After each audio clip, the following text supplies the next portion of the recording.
What's up, geeks? Welcome to Investigation Check, our not-so-regular interview show where we dive into the lives of geeky creators to learn about their hobbies, passions, and the untold stories behind our favorite content.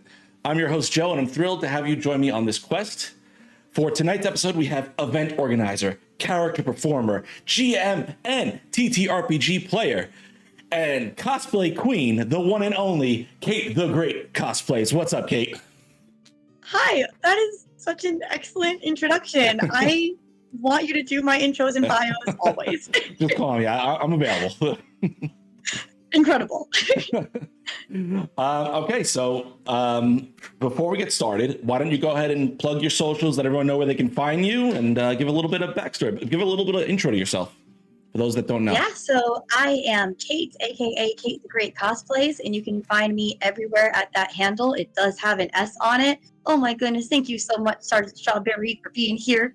Thank you everyone who's here right now. Oh, it's so fun to see you guys in the chat. So yeah, KateTheGreatCosplays, follow me. I am also the host, stream manager, producer, owner of the Twitch channel Don't Kill My Character, which is DKMC for Don't Kill My Character, RPGs. And I've been streaming over there a little bit more lately and excited to be there more. And that link is now in the chat too. So yeah, I exist in this wonderful nerdy space as a TTRPG player and game master, as a cosplayer, as a fan meetup organizer. I love going to conventions, and I'm so happy to be here and talk to people and talk about myself. Good. We're going to learn all about you today. I hope you're ready. Well, thanks again for joining me. Let's just dive right into it just to get started. Okay. So Yeah. Tell me about Little Kate. What is Little Kate's first introduction into the geek space? What's the first thing that kind of hits you? When I meet cosplayers and I find out that they weren't a theater kid, this goes for cosplayers and TTRPG players, I really want to know how. I genuinely want to know. Little Kate was absolutely a theater kid, always loved performing, always loved playing dress up. So it makes perfect sense that I'm where I am right now as an adult. In fact, little Kate and also older Kate for a long time thought she wanted to be a teacher, was a teacher, because I was like, kids are allowed to play pretend and dress up all the time. And I want to do that even when I'm not a kid. And I got to find out that there's plenty of people who aren't kids but love still playing pretend and playing dress up. And those are the people that I get to surround myself with now in these communities. So it's just wonderful. The tagline to Kate the Great Cosplays that I have on my business card and on my emails and always in my heart is that we never grow out of our need to play. So I just love that I get to exist in this space where I get to keep playing, whether that's cosplay or tabletop role-playing games. It's all about the play, and I love that so much. So you were a theater kid first. At what point does that kind of start to connect to the TTRPG space, and how do you transition to that? So I was in college the first time I really played D&D, and I was in the cast of Rocky Horror Picture Show. And one of the cast members had been a D&D player for a while and wanted to run his own campaign, and he threw it out there to the rest of the cast, who else wants to play. And I had heard about it. I had known people that had played it a little bit, and I always wanted to, but it just never lined up. And I was like, yes, of course, I want to play Dungeons and Dragons. And I got so into it so quickly. I read like the entire player's handbook. We started with 3.5 and quickly switched over to 5th edition. And yeah, so my love for D&D and TTRPGs really did come out of being a theater kid, because it was with that Rocky Horror cast that was my first group. And yeah, after that, I was just like, how do I keep playing and play every single night of the week and play forever? So you start playing D&D in college. Did you play any other like tabletop games, or was it pretty much just D&D? It really wasn't until recently that I started playing other ones. I was really just D&D in college. I remember like we played board games and I liked those. Like One Night Ultimate Werewolf was so much fun. But I had been introduced to Magic by one of the guys that I also played D&D with. He was like, if you like Dungeons and Dragons, you'll love Magic the Gathering. And if you like Magic the Gathering, amazing, incredible, everyone love what you love. For me, that took away my favorite part of Dungeons and Dragons, which was the role play.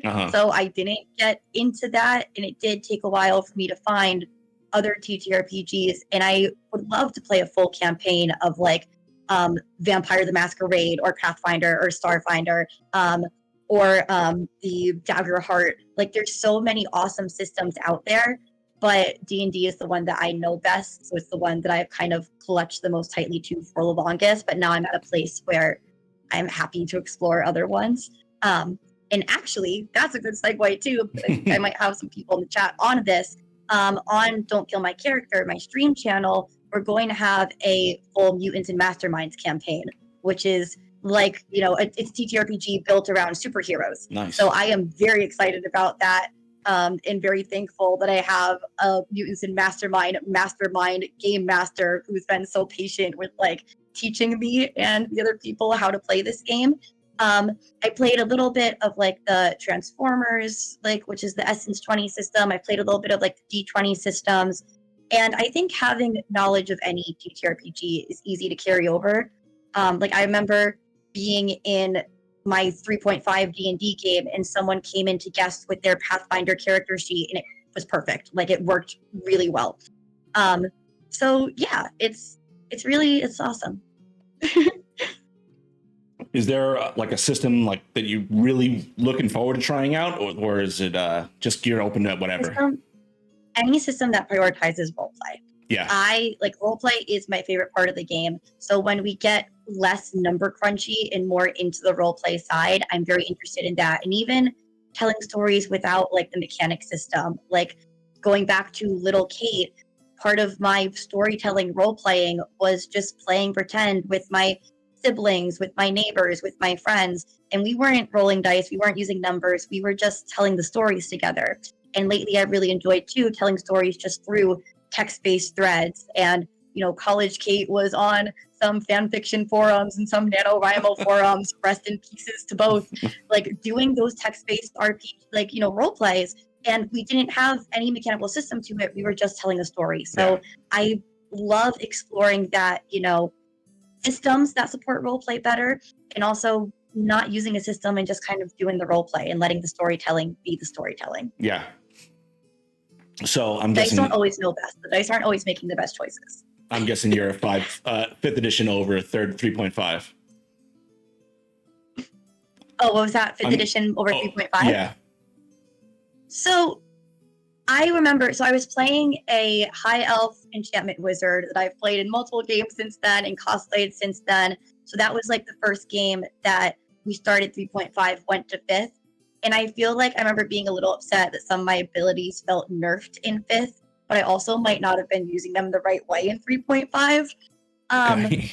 But I remember what I liked about switching to 5e was that the abilities were better summarized. Like 3.5 had an ability just for using rope and just for swimming, and I prefer using sleight of hand than athletics because I'm, you know, like I said before, I'm someone that wants to be rolling dice less. I do believe, and I've seen these kind of conversations happening on threads lately too, that if your character can do what's in front of them, they don't need to roll for it. It can just happen. I think like you get to a point in the story where that makes sense. Yeah. So yeah, like having it easier to be good at skills in 5th edition was something that I remember liking. And yeah, not needing to like have as many individual skill set points.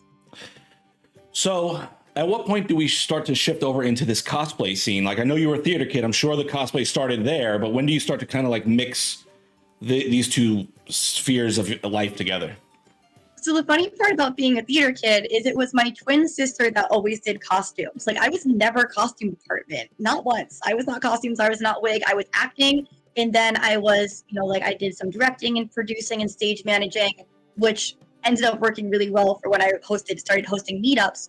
But the cosplay came really from Critical Role. So when I was playing my wizard who had high intelligence, low wisdom, I was having a hard time exploring the difference roleplay wise between those two stats. So my dungeon master said, Felicia Day is on this show playing a high intelligence, low wisdom wizard. That might, watching her, she's only on 2 episodes. You only have to watch 2 episodes. That might help you out. So I watched Felicia Day play Lyra in the first campaign of Critical Role, the Trial to Take episodes. Those were the first 2 episodes I watched. And I was like, I love this. I love this story.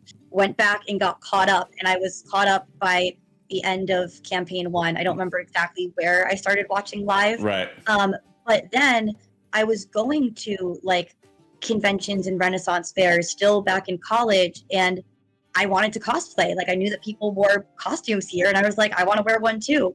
So Vexalia was the first cosplay that I did, and I loved it. And then I got to see, other people hosting meetups, and I was like, yeah, I want these at every convention, and I want them at conventions on the days that the big group isn't hosting them. So I started doing them in my own little ways. And it was very much like, going up to people who were wearing Critical Role outfits or in Critical Role shirts or complimenting mine. I'm wearing my Keyleth wig and cape now.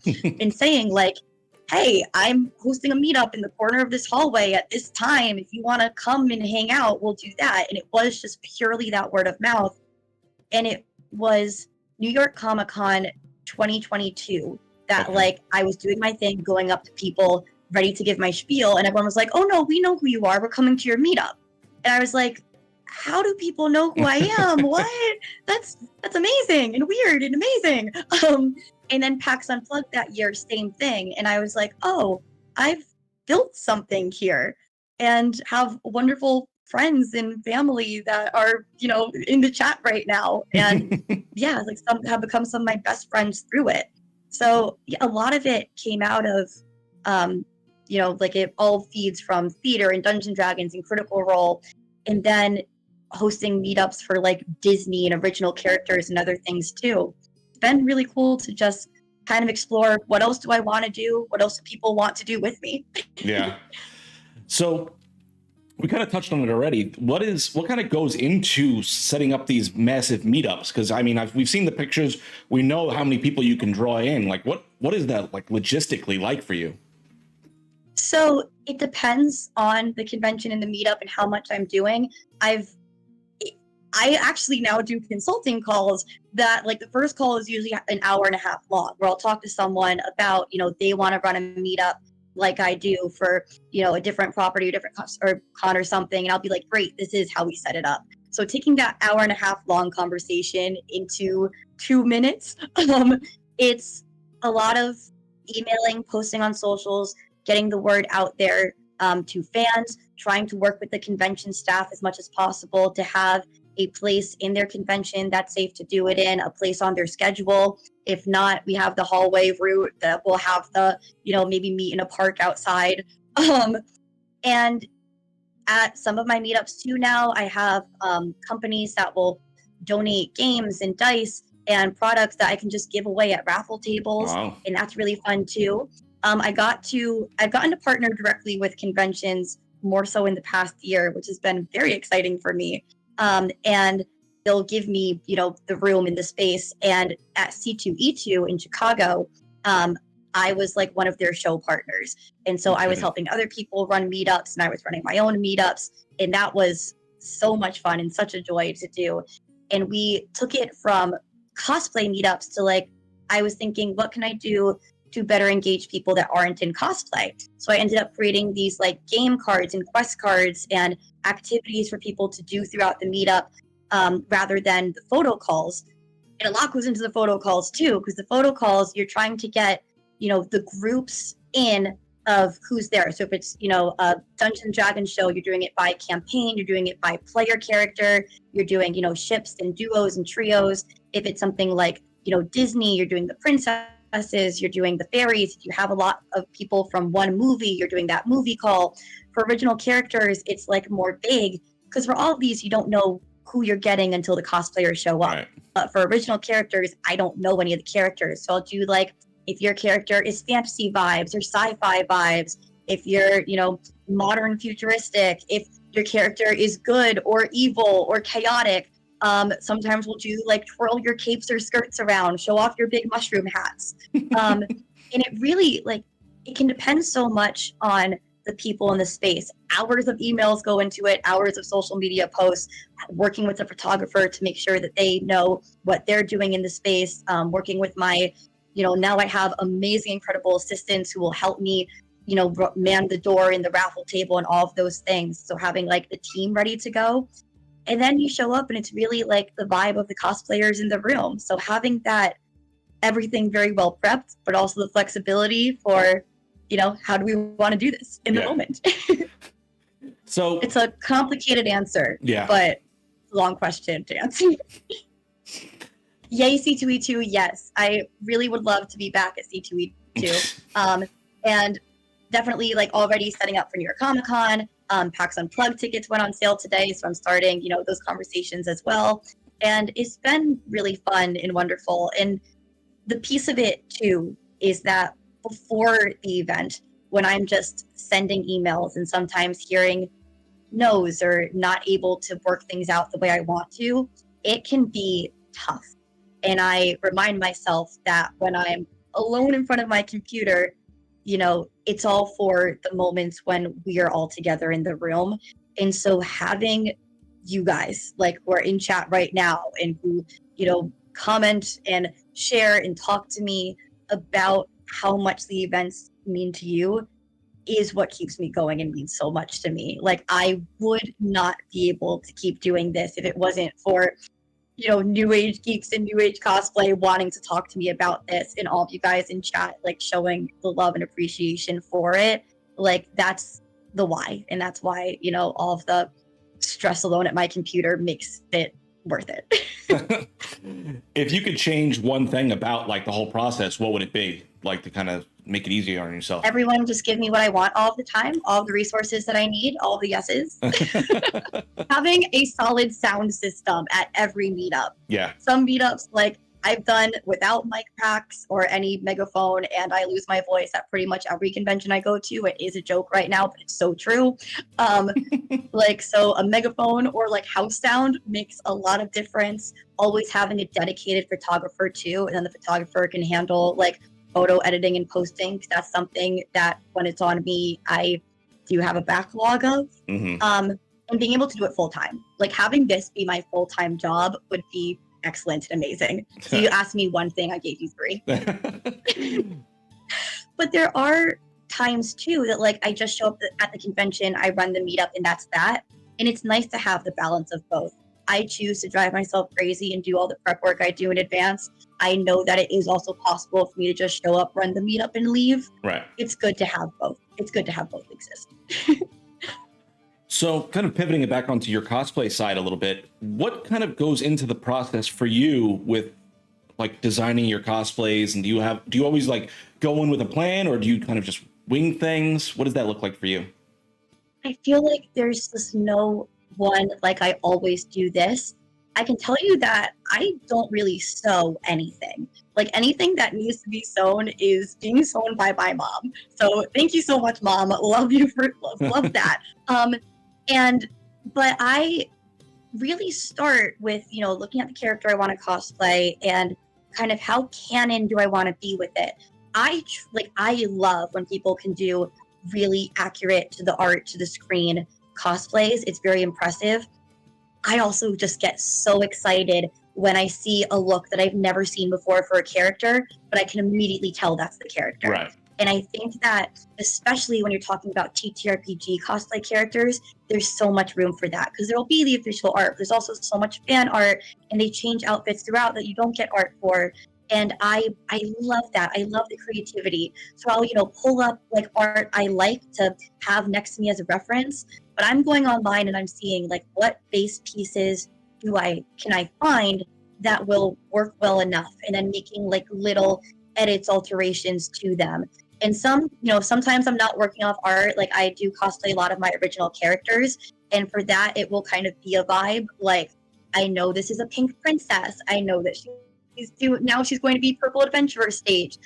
This same character, when she became like red queen stage, I just knew that she wasn't going to wear a dress anymore. Like she was going to be powerful, in charge, and I wanted a pantsuit. And I was trying to find like regal pantsuit, queen jumpsuit, and just nothing was coming up. And so I was like, okay, let me just think of like the elements that I want. And I wanted like some type of a cape, and I ended up with like cape sleeves to her, and just trying out like what works, what doesn't. I put one piece on and I was like, this makes it too sci-fi and I want to be fantasy. Took it off and it looked better.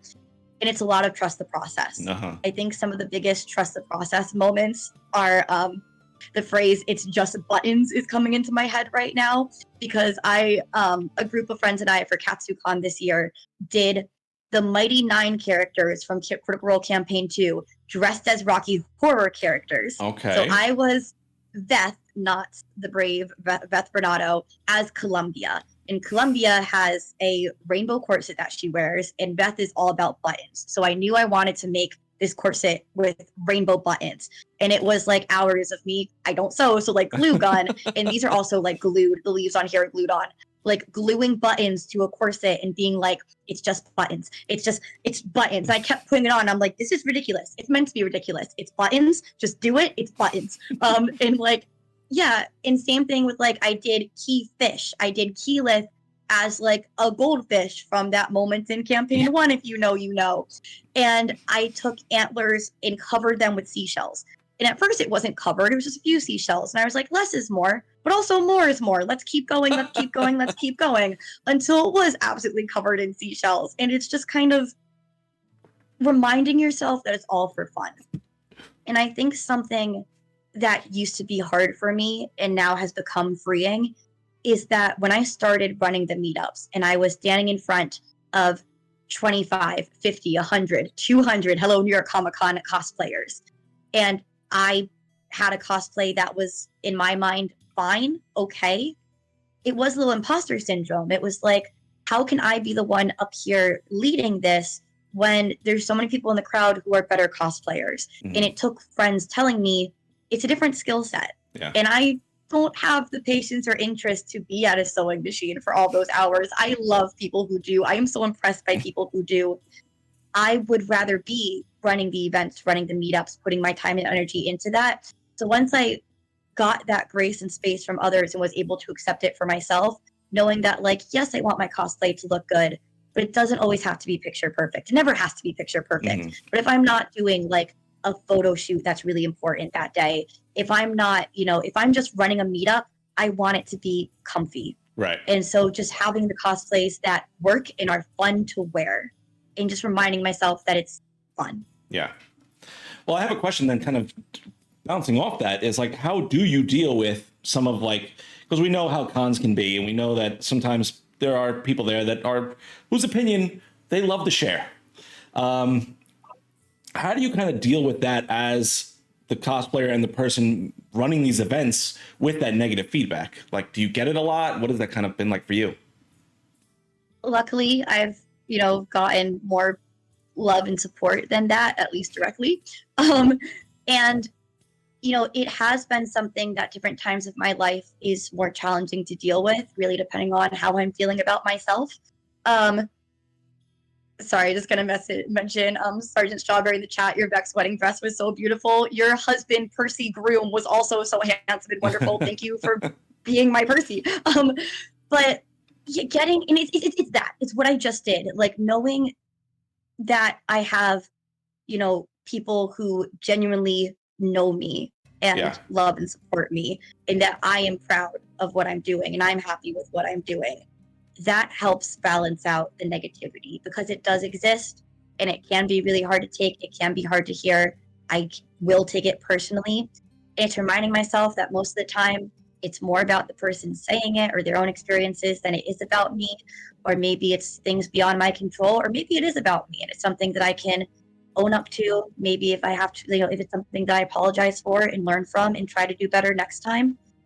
But, before being a cosplayer, we're all human beings and we're going to make mistakes and we're going to upset each other. And just remembering that nobody in any space that we're in is perfect, including me and including the people I'm working with and talking to. So it's giving myself and others space to make mistakes, hoping that myself and we can all own it when the mistake is ours.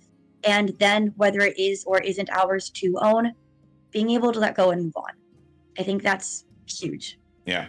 And then knowing, when something does come up that's difficult to deal with, like who can I maybe talk to at this convention who I can just be like, let's grab a mocktail because that's what I'm drinking these days. Like, let's grab a drink of choice. Let's just sit and talk and chat, whether it's about what just happened or something totally different, and just reground, recenter ourselves, and have the ability to address whatever it is that came up that should be addressed, and then what's the next thing we're doing, and everything informs the next two. Okay.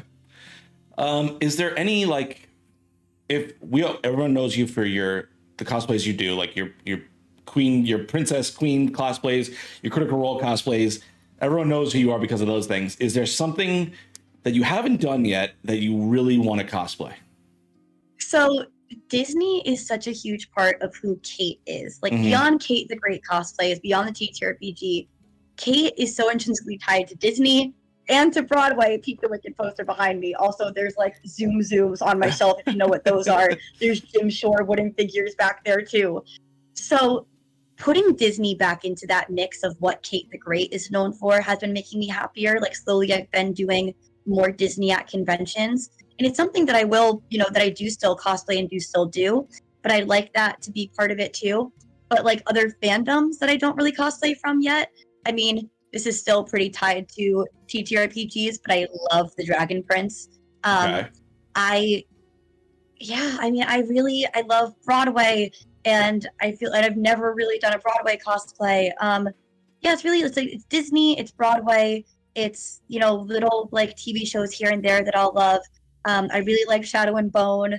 I really liked Our Flag Means Death. Actually, I have a mini series that will be on Don't Kill My Character in August called Shipwrecks, and I'm going to start DMing it, and then Sean, Help Action Needed, who might still be in the chat, is going to then be the second DM for it. Okay. And it's going to be a bit of a tone shift between the two sides, but I'll say that my beginning part is pretty like Our Flag Means Death funny vibes, and then we'll see where Sean takes it from there. I know where it's going from there.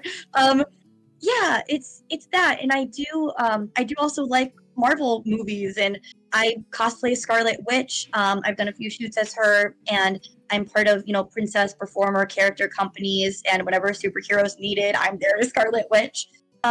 So there are like other things. Oh, Arcane, League of Legends, Arcane. I don't really play League of Legends. Hi dog, hi Papa.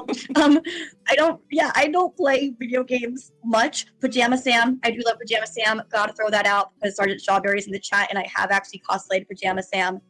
But really, like, when I'm finding things I love it probably because it's fantasy vibes, it's fun, like story tale vibes, fairy tale vibes. And it's like once upon a time, happily ever after stories. I really do enjoy. At some point, I probably have to cosplay a once upon a time character too, because that was a big part of high school Kate. I was just gonna ask. Yeah, high school Kate fandom. I had someone who doesn't know Critical Role look at I did like a white Vexalia look that got called Vexalia Exalted by someone. I love that. Yeah. And someone who doesn't know Critical Role saw that and said it looked like Snow White from like the Archer look of Once Upon a Time. So now I think I need to do that too. Okay. Is there any I know you've met a lot of people, I'm sure, at this point. A lot of. Oh no, hold on. I might. No worries. Hold on. I can't hear you because I just turned on the feed. I probably don't know if stream got that, but the Twitch was running instead of your volume. No worries. If you just asked me a question, can you ask that again? Oh my God, my dog's pushing me. I know you've met a lot of people now, a lot of different creators in this space. Is there any of them that you kind of have a dream to kind of work with or collaborate with, whether it be photography or a stream or something like that? I mean, I've gotten to work with so many of my amazing friends. I feel like I can start naming, and then I'm going to feel bad that I leave someone out. But getting to work with Johnny Talking XP and the Roll D5 team, and Mika from there has become one of my good friends, and Sean now on Help Action Needed, and so many of the team that's in my Mutants and Masterminds game, like Claude Curly Insane Guy, and then like Sam Sarver from there. I've now gotten to like voice act on his podcast. And, you know, I mentioned that little Kate was like a theater kid. I still do, you know, theater and film projects, and that's been so much fun too to get back into them. I get to work with awesome photographers, Delicommon, Vandervision, Distal's Place. I had a photo video shoot that was Marlon F. Photo recently, and Emmeline Sterling did that with me. Like, she asked me to help her cosplay and photo shoot and build original characters to help with her content. And it's been awesome. Like, oh, Margot Mods, Andy, who is running like a Kickstarter now that's Candela Obscura, and has a Kickstarter that's starting soon for Warlock Manor that I've gotten to play test. Really, it's just like, I love these people so much, and there's so many more people that I haven't mentioned, and I just want to keep working with them more. It's like I have so many friends too that I'll do like duo or group cosplays with. Like Sergeant Strawberry has been in my, you know, it was my Percy. She was the Yasha as Magenta in the Rocky Horror as Mighty Nine group. It's just working with my friends more. Yeah. Like all these friends that I've gotten to work with, just I want to keep doing stuff with all of you guys. I mean, since you have worked with so many people, is there like a one story on a project that just really sticks out in your mind? Oh gosh, one. I mean, you can tell. Like, you want to tell stories, by all means. We'll listen. I feel like that the Mighty Horror Rocky 9 group was so fun because it was just such a wild, silly concept, and everyone just ran with it so hard and went and did it so well. And W. Sikander Life, Wade was our photographer for that and also did an awesome job. And getting like, you know, so many people that were equally excited about this obscure idea was so fun. The like Princess to Queen you mentioned, her Princess Annalie to Queen Annalie, she's an original character that I developed with my friend Denny, Alaska Wanderlust. And we, you know, like we did a text-based RP to write these character stories. And, you know, like every time we would do like a photo shoot together, go to a Ren Fair together, or see each other in one of the new costumes, because they have like 3 different ones, from like when they meet to adventuring to like kind of they both go into a bit of a villain era when she's the queen, and they are just I mean, like, it's blue lightning dragon evil amazingness, and we just get giddy every time we see these characters, because it's like these ideas that are so near and dear to us that we get to show each other and then have other people enjoy as well. But it's really just the joy of doing these wild, silly things and having other people be equally excited about it. I feel like so much of, you know, anyone who's in the nerd space and is, you know, calling themselves a nerd and proud of it, we have some part of our lives where we felt othered because we maybe liked something more than other people, or just, or anything else. Like, we had that othering thing. And it's always that little bit of like, you know, am I going to not find people who love this? And if so, can I love it enough where that won't matter? Right. And always finding other people who love it too has been such a joy. So I think that, and I think playing like the TTRPG games where it's like, you know, we can tell these stories of characters that are so personal to us and build these beautiful narratives together is so wonderful. Like one of my, really the only OC that I cosplay from a D&D game that I've played, Elle, who is a star elf wizard, and she is the star elf version of my very first ever D&D character I talked about earlier, the high elf enchantment wizard. She became a star elf wizard in a campaign themed on the Dragon Prince, which I already mentioned loving too. And these stories and these characters are so real to us. Yeah. And being able to say us about that, like, it's not just me they're real to, it's us.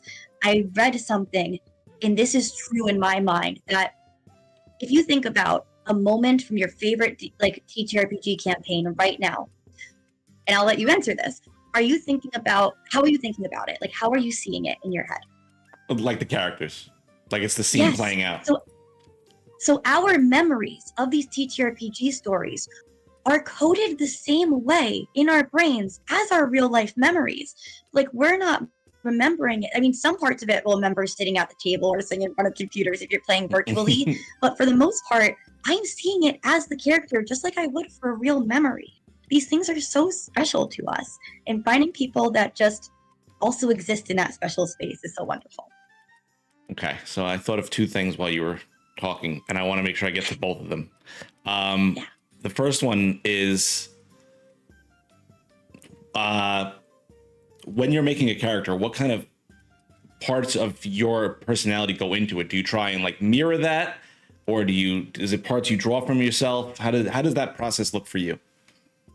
I mean, as an actress, I know too that you're never playing a character that is not yourself in some way. Mm-hmm. We are in every character we play. And when we're directly creating characters like we do in TTRPGs, I can't keep myself out of my character.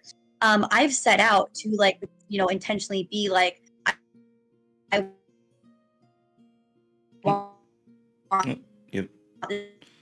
this character. You there? So when I'm creating a character, I think that I really don't know who the character is until they start talking. Mm-hmm. Like I will have a backstory written, I'll have the character sheet done, I'll have a solid idea for who this character is, and then I start talking in game and they surprise me. Yeah. So I think that like having the idea for their, backstory, where they came from. But then there's characters that I've been like the character that I'm playing in the Mutants and Masterminds game. I thought that she was going to be like a confident, face character, like charisma and able to talk to people. But no, she was anxious. She was very anxious. And she was still very capable, but in a very different way than I thought she would be. Yeah. And then I have a warlock, a hexblade warlock, who was like raised in a noble family and then had a little bit of like working for like a crime ring. And so I wrote in her backstory, she is just as comfortable around nobles as crime.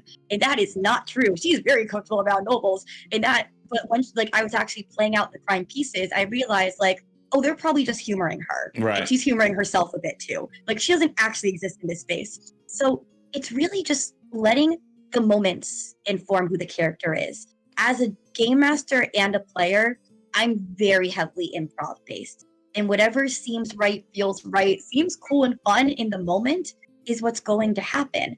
And then from that, I'll build out, why did the character say or do this? Why did the character react this way? Why was this the character's response and take? And maybe that'll go back and inform new pieces of the backstory that I hadn't built yet, or be new things to follow. But I don't do a ton of character planning anymore because they tell me who they are once they start talking. Right. And even when I'm writing, like OCs that aren't in TTRPGs, writing is very much an acting exercise for me. I love writing dialogue because it's acting. It's acting out. So yeah, I'll have a plan of where the character's been, who they are, but they tell me their personality and what parts of their personality are mine when I'm playing them. Kate, I think we're losing you a little bit. Yeah, I think you're getting a little crunchy on the... So I don't know if you can make your connection a little stronger if possible. I can. I've got you. Let me grab mesh. Not can't even see me. All right. Just bringing my little mesh Wi-Fi thing out. Okay. It looks like. How's it now? Are we good? No, same. Oh. No, we are not good. I don't know if you can prioritize your computer on the Wi-Fi. That would help. Yeah. Yeah. I might drop. We'll jump to a break then. We'll jump to a break. Everyone go ahead and use the bathroom, do what you got to do. And then we'll be right back. See you guys soon. All right, and we're back. Okay. So sorry about that. That got fixed. I forget where we left off. Bringing yourself into characters, yes. Yes, yeah. I mean, I feel like we talked about this a little bit before I started streaming. That oh wait, are we back? It looks like it's still short. It's a 20-second. Short breaking. It's a 20-second buffer. Oh, got it. Oh my gosh. Hi guys, sorry. So I think that whatever I'm dealing with in my personal life at the moment will creep into my characters too. So honestly, how I've reacted as my TTRPG characters has kind of helped me discover a bit more about myself too. I'm actually going to be on a panel at FlameCon in New York City later in August. That's specifically about exploring queer identities in TTRPG.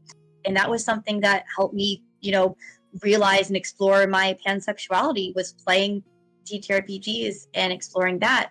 But different moments in my life where I've been, more anxious or more depressed, those will come into my characters too. I feel like right now, one of the characters I've been playing, Flight of Fancy, is a tabaxi that is pretty spacey and distracted. And that's something I'm dealing with in my life. So I get to play with that in a fun way with Flight of Fancy too. I think that it comes about in unexpected ways, but always interesting ways, and pretty rewarding too. Okay. So the other question I had that I wanted to get out before I forgot is, when you're coming, like you said, you're the Mighty Nine with Rocky Horror Picture Show combo cosplay. Yeah. How do you come up with those sort of off the wall combo kind of things? Like the inspirations for those really random, I don't even know how to describe it. I mean, I think it really, depends on the individual idea. I feel like with that one, I mean, Sergeant Strawberry, if you remember how that came about, you let me know. It would we have a chat that's it's Discord server, Critters of the Coast. That's basically East Coast Critical Role fans that like going to conventions and cosplaying. And someone somewhere there maybe offhand mentioned, and I was like, okay, but what if? And as we were planning it out, I read the Critical Role book that's over there somewhere that actually goes through. Sorry, Strawberry informed me that 100% started as a joke, but I was like, okay, but what if we make it real? But in an interview with Taliesin, he then talked about how Rocky Horror was an inspiration for his campaign 2 character Molly Mock, and I was like, we are on track here, guys. With the original characters that Denny and I made with Princess Annalie and Eros, no royal title. It was I had picked out a dress that I liked online, and I was like, I have this dress and I've never worn it. I need a character for her. And just making this character that now has a trilogy novels worth of stories behind her that I really would love to publish one day. But I actually need to also write it out in a way that makes sense to other people and isn't my own story map. But one day. But it was that. It's I have a costume, I want a character for her. Or, when I make D&D characters, it can be, if I'm going into a party that already exists, what role do they need in the party? When it came to my first character, I was like, I know I want to cast spells. And that's how, when I'm bringing someone into the TTRPG space who hasn't been there, I say, if it's a fantasy world, I say, this is a fantasy world. What do you want to be able to do, or what do you want to be? Because someone might be I want to be a fairy, start from there. Or they're I want to be able to see all. And I'm like, okay, so what's seeing all? Do you want to be able to just have really good sight? This is a skill called perception if we're talking D&D. Or do you want to have the ability to see through time and space? Are we getting into divination wizard, And it's going from there. What do we want to be able to do and have fun with in this moment? I pretty much always play casters in D&D too, or TTRPGs in general. I'm caster control, dealing damage isn't interesting to me. But back to how I make characters. Yeah, it can be I have a costume, what do I do with it? Or someone made a joke, but actually, what if we took this very seriously? I mentioned Margot Mods has a Kickstarter for Lorlock Manor, which is everything I've wanted in an adventure module ever. It's so great. I love it. I've won back that Kickstarter when it goes live on July 28th. Okay. And, as I'm playtesting this game, there's incredible incredible character art, and I'm loving all the character art. And then I see this one character, and I'm like, oh, I want to cosplay them. Like, I hadn't even met them in game yet. They're on the banner of the Kickstarter. And I'm like, actually, if you look up the Kickstarter page right now, like just the promo page for Notify Upon Launch, you'll see the character. And I'm like, I want to be this character.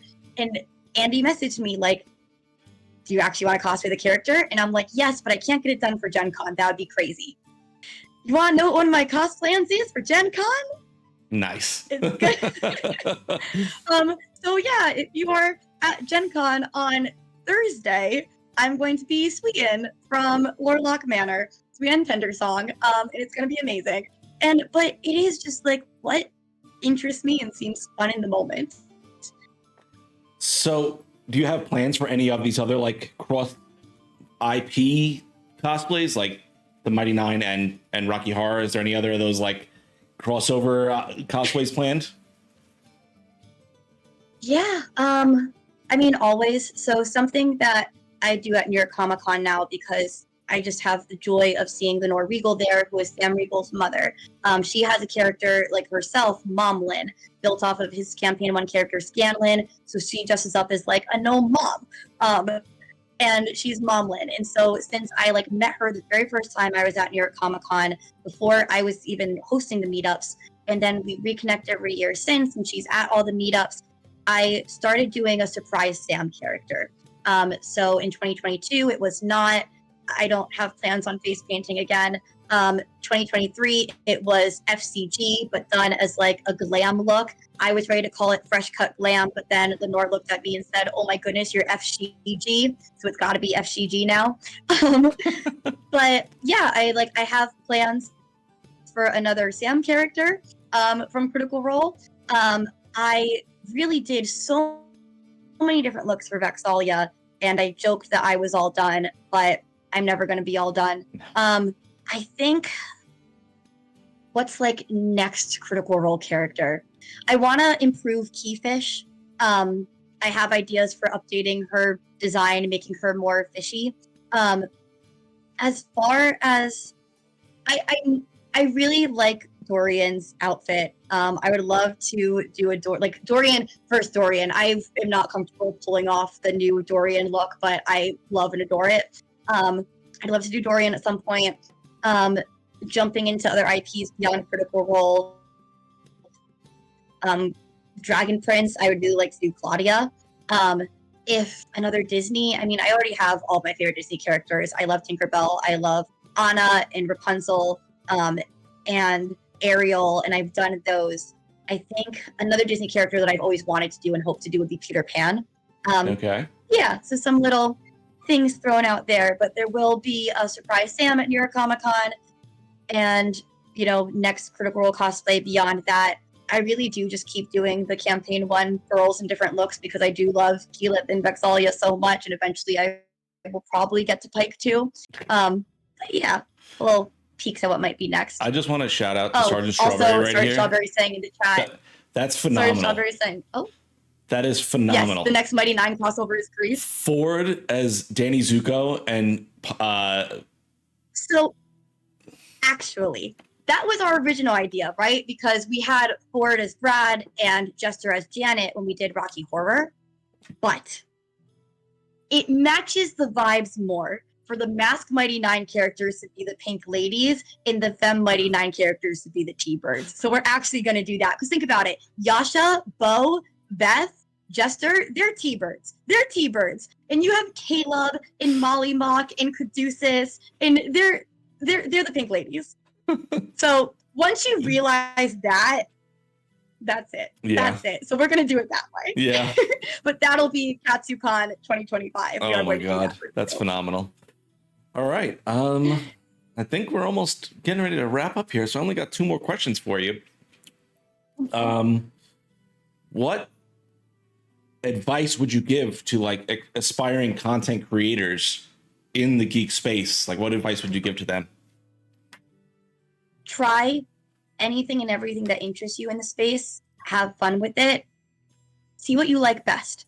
Because I've, tried doing it all. I've tried like having the stream running and making the TikTok videos and doing the conventions. And there's things that interest me more at different times, and that's okay. Like, I felt the pressure to be creating video content and TikTok reels and, Instagram reels too when that was big. But I didn't have, I have the energy to get myself in cosplay when, I'm going to a convention, whether people are going to see me. It's harder for me to build that energy up for myself and that motivation if I'm just going to be in my room filming videos and not have other people around. Yeah. So, and that goes the same for like how you're making the cosplays or how you're making your content in general. Like some cosplay makers are sewing, some are, gluing leaves onto something that used to be an old skirt. Some people do prefer the video content versus the photo post. Maybe you're on video, maybe you're editing it. Like, try anything and everything that interests you, and don't be afraid to let things go if they don't. And so much of this space, the biggest reward is going to be, are you having fun? Are you meeting cool people? Do you like what you're doing? So if you're at the point where it's not fun, maybe take a step back, maybe figure out what isn't fun and what would make it fun for you again. Yeah. But always be checking in with yourself, because it's hard to look at the numbers. There's some posts that like you might see like back in my Instagram that I've like turned off being able to see the like count on. And it's like when you're making things online, you get into the headspace of who's seeing this and who's liking it and how many. Yeah. And it can be hard to remind yourself to bring it back to how do you feel about it. So I think it's got to be that. Keep bringing it back to how are you doing? How are you feeling? Are you happy? Yeah. All right. I have one final question for you, and we're actually going to open it up to viewer questions.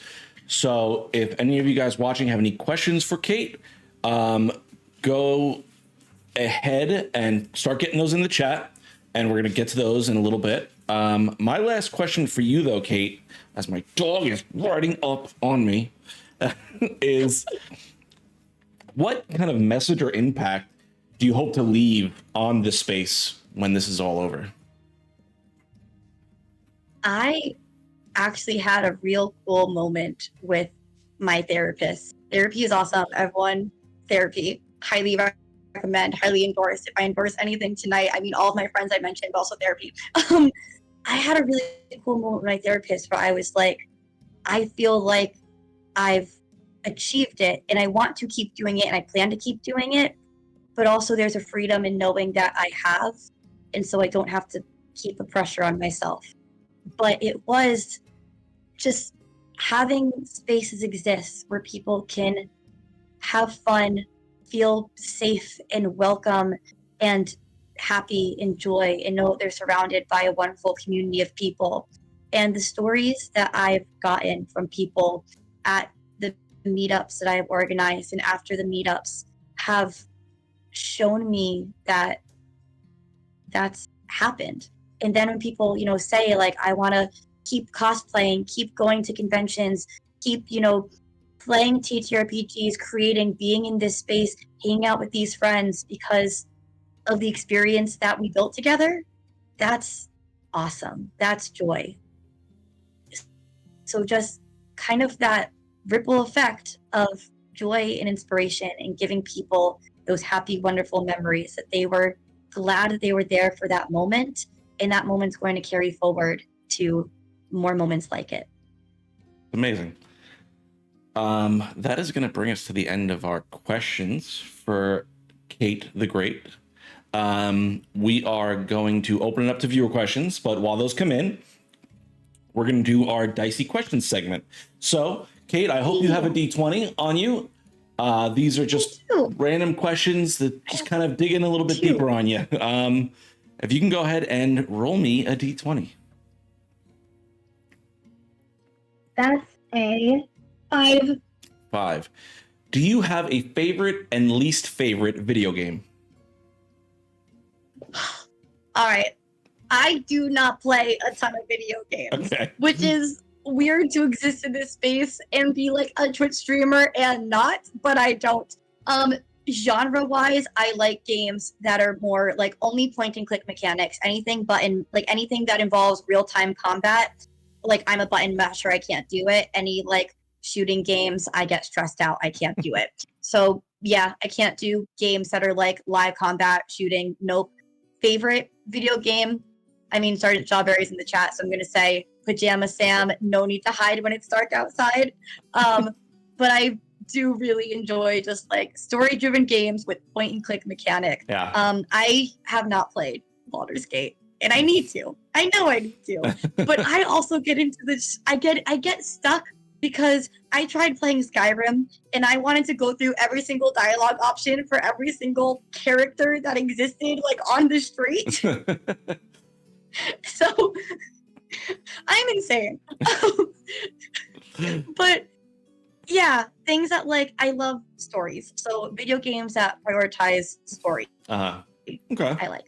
Yeah. All right. Give me another D20 roll. Okay. 2. Wow, 2. I'm glad I'm just rolling for questions and not actually do things in game. A 2 and a 5. What is your most? Do you have a favorite and a least favorite franchise? Oh goodness. I mean, for different reasons, you know, Critical Role and Disney are going to be favorite franchises of mine. Do you say least favorite franchise? I mean, I guess like anything horror. Like I don't do spooky. I can't do spooky. I am nice fantasy kid G-rated, sometimes PG vibes. Like I don't do body horror. Like as much as I love Critical Role, I have not watched Candela Obscura except for the live show that they did because I cannot do body horror. Okay. So favorite Disney and Critical Role, least favorite anything spooky horror or body horror. I actually legitimately threw up watching the Barbarian movie with Justin Long. The scene also had Justin Long in it. If you know, you know. I like even watching hospital dramas, I'll get nauseous. Oh, boy. I just can't do anymore. Okay, let me get another D20 roll. Okay. It is so good that I'm not rolling to actually do things in a game. I don't know if I'll ever be able to use these dice again. I'm switching between 2. This is a 6. Okay. Marvel. I rolled a 5, a 2, and a 6. Marvel or DC? Marvel. Easy. Marvel. Yeah, I cosplay Scarlet Witch. I love her. The character that I'm going to be playing on the Mutants Mastermind Vibes has psychic abilities. So she's she's pretty Jean Grey coded, a little bit Scarlet Witch too. But if Jean Grey and Scarlet Witch were like recent college grads with a ton of anxiety, I took a comic book class in high school, and it was just the teacher's room was full of comic books, and we got to read them. And my favorite ones to read were like the X-Men comics that featured Jean Grey. Yeah.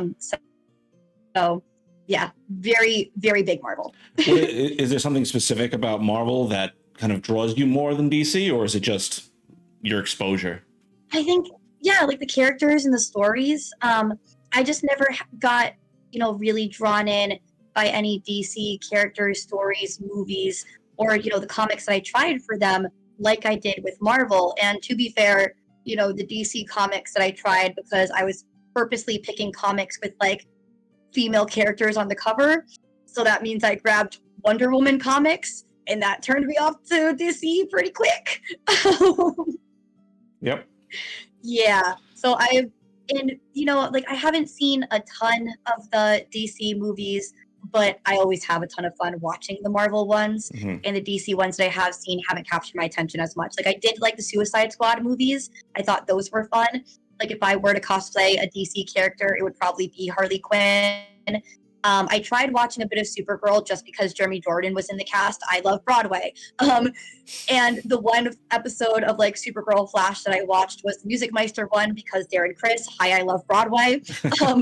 So like, and that was like such a goofy episode though, that I was just like, nah, it's not going to be DC, just Marvel. All right. Let's see. We can let's do one more, and then we'll jump over to our viewer questions. Okay, I'll try this guy.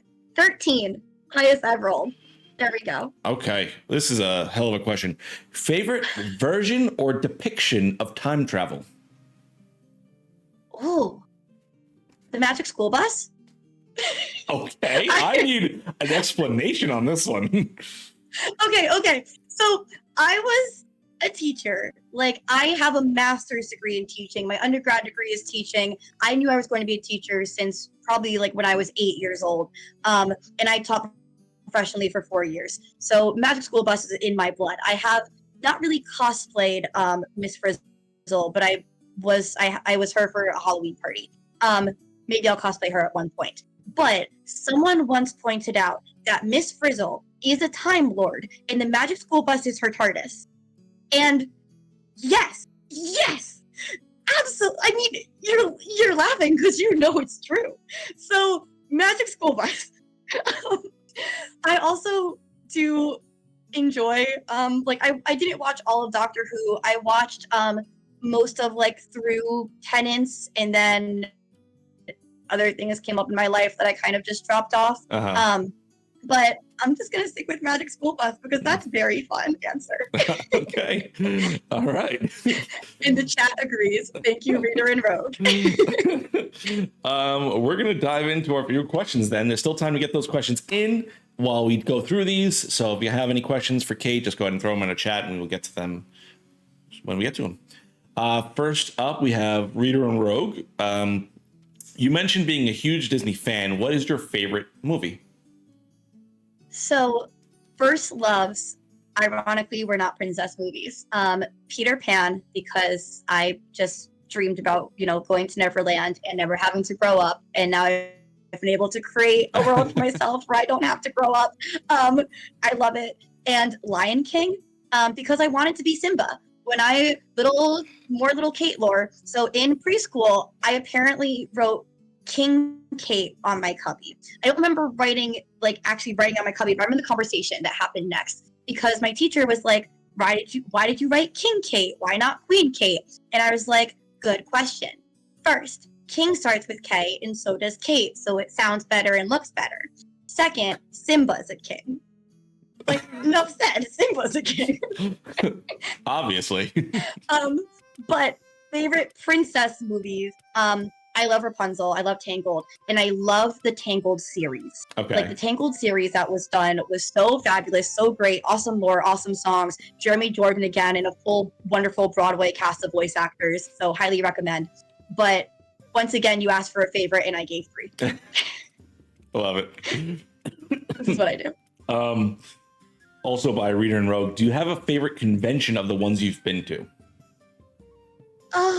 I have my top 2 because they're very different vibes. Top 2 are New York Comic Con and PAX Unplugged. New York Comic Con because it's where the biggest meetups happen. I get to see the most people. It's just a insane fun time. And Lenore is there, and I just really appreciate the time that I get to spend with her. That's just very special to me.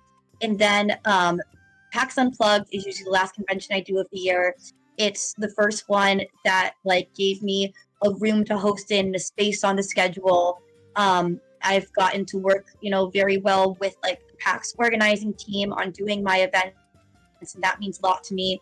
And that's a very cozy con for me. It's PAX Unplugged. So PAXs, if you don't know, are game focused. Unplugged specifically tabletop games and board games and TTRPGs. So, you spend the weekend playing games with friends and having these meetups, and it's really cozy fun. It's a nice way to just wrap up and celebrate the year. Yeah. So those 2. Yeah. Plus, I mean, you got to meet me this year. I really can't choose between. What's that? You got to meet me the last PAX. So, I mean, that probably is the highlight of your PAX schedule. That too. PAX Unplugged has some of the most fun after parties. Oh, God, yeah. It's, and also, I'm going to Gen Con. I'm excited for Gen Con. It will be my first Gen Con.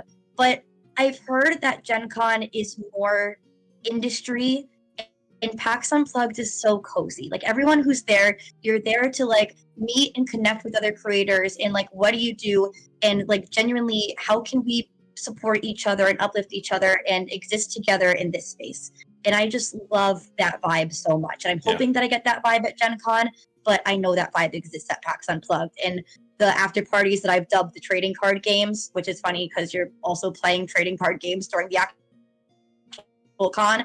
But we have our business cards and we're passing them back and forth. And it's genuinely we want to connect with each other. We want to be able to do awesome projects with each other. And a lot of great projects came out of PAX Unplugged for me. So I really do love it for that. So help action needed. Favorite campaign idea you haven't gotten to run yet? Oh my goodness.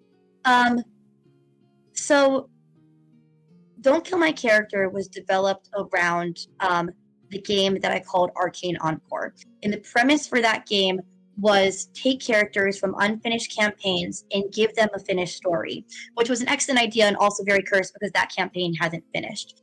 And I have a ton. Yeah. Scheduling is the biggest bad evil of all. But that idea came from because my first D&D character was in like 2 or 3 games that were abandoned before she got put in the Dragon Prince game and got the finished story. And I was like, I've wanted this for her for so long. This is so awesome. I want to give it to other people. So I'm going to count that as a campaign I haven't gotten to run because the back half of that, Arcane Encore exists in my head. And it's a story that I really desperately want to tell. And I have not gotten to tell it. And Help Action Needed, who asked that question, is also, I wrote a song. I wrote lyrics and a very rough melody that Sean is helping make more sense for that game. And just that story means a lot to me. That song means a lot to me. And I really like to tell that story. If we're going into just a totally different concept, then this gets into some, copyright issues, but I've always wanted to do D&D as Dungeons and Dragons and Disney and be like Disney characters. But that also, is tricky to do in a stream capacity because copyrights. But I'll say those two. Okay. Is from Reader and Rogue again. Is there an era of time you'd love to play a TTRPG in? Okay, an era of like real time, I guess. I played a little bit of Cyberpunk, and I really enjoyed being in the future world. I think that future game would be very fun to explore more. We did that as like a little mini campaign. So like future, if past, then I think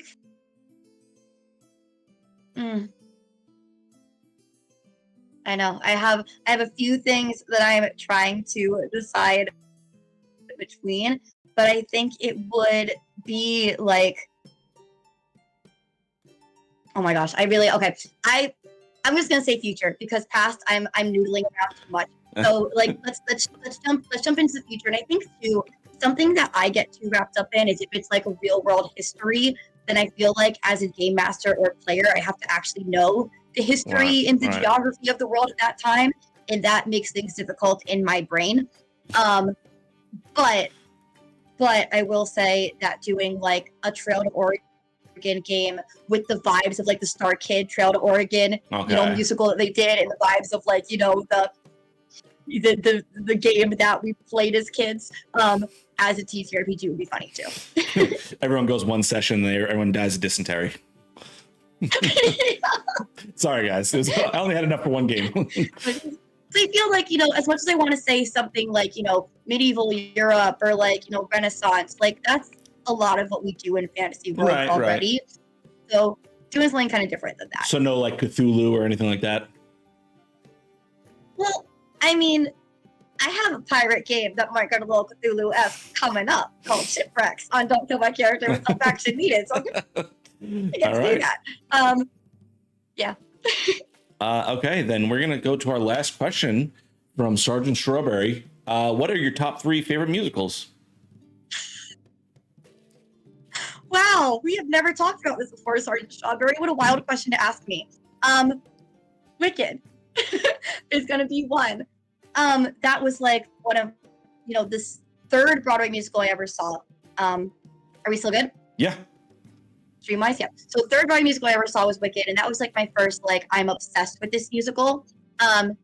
Peter Pan stage musical, because that basically I was like, I want to fly like Peter Pan on stage, so let's start doing theater and acting. I love this Peter Pan stage musical so much. And then what gets spot 3? Big Fish. Big Fish. If you like TTRPGs, go listen to Fight the Dragons from Big Fish. Go listen to it. Not right now. Listen to me finish talking first. But then listen to Fight the Dragons from Big Fish, because it is like just the Big Fish. It's a book, and then it was a movie that what's his name? Who's the I can't think of names. Names are hard for me. Directed by the guy who also did the Sweeney Todd film and the weird Willy Wonka and that stuff. Anyway, so but like the Broadway musical is so beautiful, and it's basically a story about like this man who told his life through stories that may or may not have been real, but like are real enough to him. Right. And his son is struggling with like, you know, what is the actual reality of who my father is, because these stories all have like witches and dragons and giants and all these fantastical things. But it's just a really beautiful story about the way that we live life. It's directed by Tim Burton. So Big Fish. Directed by Tim Burton with Ewan McGregor as Yes. Ed Bloom. Yes, so Tim Burton was the name I was looking for. It's that guy, Tim Burton. But like the Tim Burton movie is a little bit wacky. I recommend just listen to the Broadway soundtrack. There's a bootleg of their Chicago run, unfortunately not their Broadway run, and the Chicago opening number is not the same as like the opening, which is one of my favorite parts from the Broadway, but still it's worth it. It's beautiful. Big Fish. Okay. All right. Well, that is going to bring us to the end of our interview with the amazing Kate the Great Cosplays. Thank you so much for joining me tonight. If you can go ahead and just plug yourself, let everyone know where they can find you and anything you got coming up where you want people to check you out. Yeah. So those links that just went in the chat, Kate the Great Cosplays on socials, and then Don't Kill My Character is my streaming channel. We got some cool projects coming up on there. I mentioned a Mutants and Masterminds campaign that will hopefully be live in maybe October. We have Shipwrecks, which is the mini series that will be in August. Conventions coming up. I'll be at Gen Con. And at Gen Con, I am hosting the original character cosplay meetup, which is on the schedule. You can search it for Sunday. It's at 3 p.m. I'm helping a Dimension 20 group with their meetup on Sunday at 1 p.m. And then also, I'll say it here, I am organizing an unofficial Critical Role meetup. It looks like it's going to be on Friday, right after the artists of your favorite D&D show panel. The panel name used to be the artists of Critical Role. Now it's the artists of your favorite D&D show. But from that panel, which ends at, I think, 12:30, we are going to gather up, walk over to a park. This is the plan, and take our Critical Role photos. So Friday, unofficial Critical Role, Sunday, official original character. Yes, I will post that to my socials as well. Awesome. And then other upcoming conventions on August are FlameCon and Anime NYC. Okay. Yeah. Alrighty then. I think that's all we've got for this evening. Thank you once again, Kate, for joining me tonight. This has been amazing. It's been an absolute pleasure to talk to you. Can't wait to see you at Gen Con this year. We're going to have some fun. As that being said, New Age Geeks will be going to Gen Con. So you can catch us there. Check our socials where we're going to be out and about. If you see us, come say hi. We got an unofficial bar crawl event planned, I think, for Saturday, but we will post the details on our Instagram. So we have Forging Fates back on Monday for our last episode before the con, so make sure to check us out at 9 p.m. Eastern on this channel. I've got nothing else. If you've got nothing else, Kate, that's it. And remember, love you, geeks. Good night. Night, night. Thank you.